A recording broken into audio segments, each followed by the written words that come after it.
দুপুর বন্ধুরা, চলে এসেছি আবারও তোমাদের সামনে রান্না নিয়ে।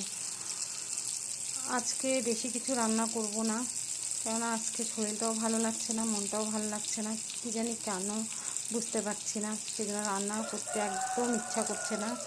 তা ভাবলাম বেশি কিছু করব না, কোনো রকম দুপদ রান্না করব আজকে। তাই দেখো, এই যে ভাত হয়ে গেছে আমার, এদিকে যে হাঁসের ডিমের কারি করে নিয়েছি, আর এখন এই দেখো কিছু সোয়াবিন ছিল সিদ্ধ বসিয়েছি, হয়ে গেছে।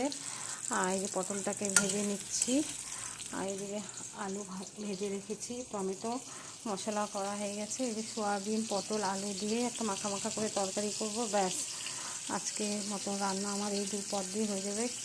আর বেশি কিছু রান্না করলেও আমার বাড়িতে সেভাবে কেউ খায় না, সব পড়ে থাকে, সেজন্য মানে রান্না করলাম না সেরকম। এই দুটাই ঠিক আছে। তো চলো তাহলে, তোমরা তো সবাই নিশ্চয়ই রান্নাঘরে রান্না নিয়ে এখন সবাই ব্যস্ত, আমিও। আর পটলের তরকারিটা হয়ে গেলে আমারও রান্নাও হয়ে যাবে। তাহলে ঠিক আছে, পরে আবার তোমাদের সাথে দেখা হবে, কথা হবে। Tata, bye bye.